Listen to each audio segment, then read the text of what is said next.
Tonight, we're learning more about developing news both here in Kentucky and in our region, as well as the latest on news regarding Donald Trump and Congress.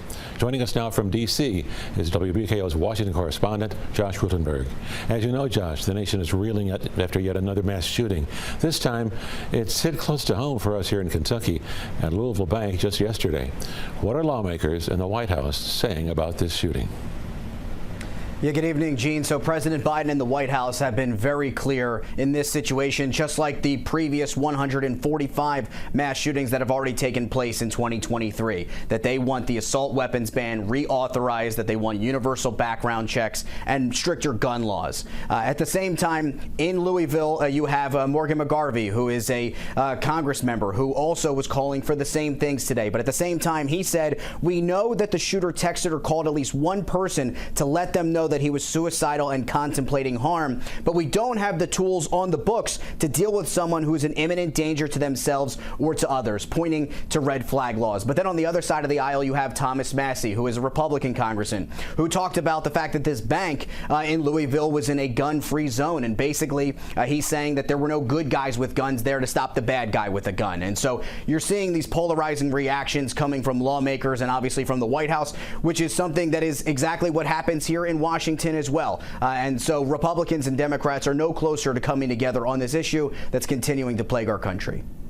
One Tennessee lawmaker who was expelled from the State House last week is already back in office, and tomorrow the other will see a major development in his efforts to rejoin the legislature. What's the latest on this?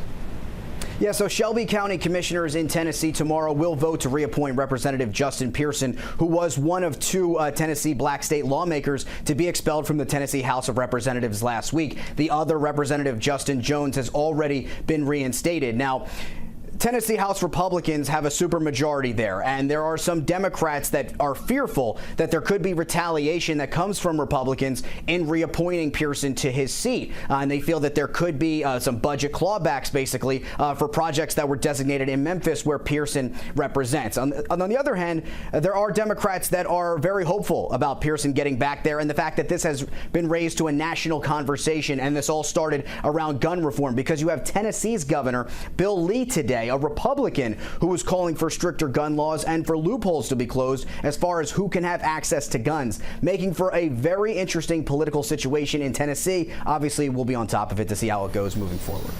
And Josh, Donald Trump, New York City, and Congress are tangled up in a political and legal mess.